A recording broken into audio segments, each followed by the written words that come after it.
अस्सलामुअलैकुम वरहमतुल्लाहि वबरकातुहू। मैं हाफिज इस्माइल आपका मेज़बान और आप तमाम का हमारे इस चैनल पब्लिक वॉइस टीवी में इस्तकबाल है।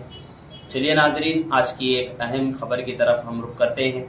ಆವರಣದಲ್ಲಿ ಮಿಯಾ ಹಿರೇಮಠ್ ಎಂಬ ಹುಡುಗಿಯನ್ನ ಅಮಾನುಷವಾಗಿ ಕೊಲೆ ಮಾಡಲಾಗಿದೆ।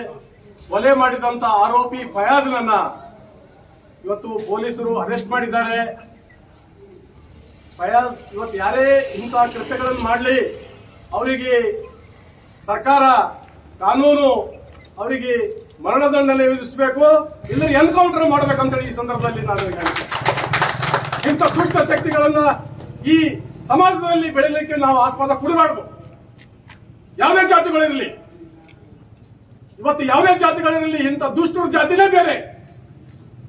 ಪ್ರತಿಯೊಂದು ಜಾತಿಗಳಲ್ಲಿ ಯಾರ್ಯಾವ ಜಾತಿಗಳಿರಲಿ ಅಂತ ದುಷ್ಟರನ್ನ ಇವತ್ತ ಹೆಡಮುರಿ ಕಟ್ಟಿ ಅಂತವರನ್ನ ಎನ್ಕೌಂಟರ್ ಮಾಡಿ ಇವತ್ತು ಯುಪಿಯಲ್ಲಿ ಬುಲ್ಡೇಜರ್ ಬಾಬಾ ಯೋಗಿ ಆದಿತ್ಯನಾಥ್ ಅವ್ರ ಮನೆಯಲ್ಲಿ ಬುಲ್ಡೇಜರ್ ಹೋಗಿಸ್ಬೇಕು, ಅವ್ರಿಗೆ ಎನ್ಕೌಂಟರ್ ಮಾಡ್ಬೇಕು। ಇಂಥ ಪಾಠ ಕಲಿಸಿದ್ರೆ ಮಾತ್ರ ಇಂಥ ದುಷ್ಟ ಶಕ್ತಿಗಳು ನಿಂದಿರ್ತಾವ। ಯಾಕಂದ್ರ ಅಮಾಯಕಾರ ಹೆಣ್ಮಕ್ಳು ಇವತ್ತು ಕಾಲೇಜ್ ಹೋಗಿ ನಾವು ಮನಿ ಬರಬೇಕಾದ್ರ ನಮ್ಗ ಕಾಲೇಜ್ ಹೋದ್ರೆ ಮನಿ ಬರ್ತಾರೋ ಇಲ್ಲ ಅಂತೇಳಿ ಒಂದು ಭರೋಸಾ ಇಲ್ಲ। ಇಂಥ ಪರಿಸ್ಥಿತಿ ಆಗದ ಇವತ್ತು ಯಾವುದೇ ಸಮಾಜದಾಗ ಇರ್ಬೇಕು, ಹಿಂದೂ ಇರ್ಬೇಕು, ಮುಸ್ಲಿಂ ಇರ್ಬೇಕು, ಇವತ್ತು ದಲಿತರು ಇರ್ಬೇಕು, ಪ್ರತಿಯೊಂದು ಸಮಾಜದವರಿಗೆ ಇವತ್ತು ನ್ಯಾಯ ಸಿಗ್ತಕ್ಕಂತ ಕೆಲಸ ಇವತ್ತು ನಾವೆಲ್ಲರೂ ಸಮಾಜದ ಮುಖಂಡರುಗಳು ಇವತ್ತು ಸಮಾಜದಲ್ಲಿ ತಮ್ಮ ಜನರಿಗೆ ಇಂಥ ತಿಳುವಳಿಕೆಗಳನ್ನ ಹೇಳಿ, ಯಾಕಂದ್ರ ಇವತ್ತು ಮಹಿಳೆಯರಿಗೆ ಇವತ್ತು ಹುಡುಗಿಯರ ಮೇಲೆ ಆಗ್ತಕ್ಕಂತ ಅನ್ಯಾಯವನ್ನ ಪ್ರತಿಭಟಿಸಿ ಮುಂದಿನ ದಿನಗಳಲ್ಲಿ ಇವತ್ತು ಸರ್ಕಾರ ಇಂಥವ್ರ ಮೇಲೆ ನಿರ್ದಾಕ್ಷಿಣ್ಯವಾಗಿ ಕ್ರಮ ತೆಗೆದುಕೊಳ್ಬೇಕು।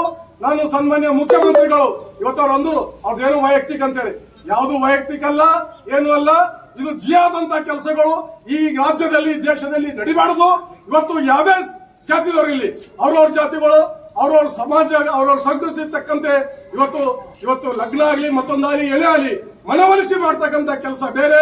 ಅವ್ರಿಗೆ ಒತ್ತಾಯಪೂರ್ವಕವಾಗಿ ಇವತ್ತು ಅವ್ರು ಕೊಲೆ ಮಾಡಿರ್ತಕ್ಕಂಥ ವಿಕೃತ ಕಾಮಿ ಇವತ್ತು ವಿಕೃತವಾಗಿ ಕೊಲೆ ಮಾಡ್ತಕ್ಕಂಥ ಫಯಾಜ್ನನ್ನ ಇವತ್ತು ಎನ್ಕೌಂಟರ್ ಮಾಡಬೇಕು ಅಂತ ಹೇಳಿ ನಾ ಈ ಸಂದರ್ಭದಲ್ಲಿ ಸಮಾಜಗಳ ಒಕ್ಕೂಟದ ಪರವಾಗಿ ಇವತ್ತು ಸರ್ಕಾರಕ್ಕೆ ಮತ್ತು ಇವತ್ತು ಗೃಹ ಮಂತ್ರಿಗಳಿಗೆ ಅವರಿಗೆ ಉಗ್ರ ಶಿಕ್ಷೆ ಕೊಡಬೇಕು। ಅವರಿಗೆ ತಂದೆ ತಾಯಿ, ಯಾಕಂದ್ರ ಸಾಮಾನ್ಯ ಮನುಷ್ಯರಲ್ಲೂ ಕಾರ್ಪೊರೇಟರ್ ಕಾಂಗ್ರೆಸ್ ಒಂದು ಪಕ್ಷದ ರಾಷ್ಟ್ರೀಯ ಪಕ್ಷದ ಕಾರ್ಪೊರೇಟರ್ ಆಗಿದ್ದಾರೆ, ಅವ್ರ ಮಗದ ಇದೇ ಪರಿಸ್ಥಿತಿ ಅಂದ್ರೆ ಸಾಮಾನ್ಯ ಜನರದ್ದು ಯಾವ ಪರಿಸ್ಥಿತಿ ಬರ್ತದ? ಅದಕ್ಕೆ ನಾವೆಲ್ಲರೂ ಇಂತಹ ಖಂಡನೆ ಮಾಡ್ತೇವೆ ಅಂತೇಳಿ ಈ ಸಂದರ್ಭದಲ್ಲಿ ತಿಳಿಸಿ ನನಗೆ ಮಾತಾಡಲಿಕ್ಕೆ ಅವಕಾಶ ಮಾಡಿಕೊಡ್ತಕ್ಕಂಥ ತಮ್ಮೆಲ್ಲರಿಗೂ ವಂದಿಸಿ ನನ್ನ ಎರಡು ಮಾತು ಮುಗಿಸ್ತೀನಿ। ಜೈ ಹಿಂದ್।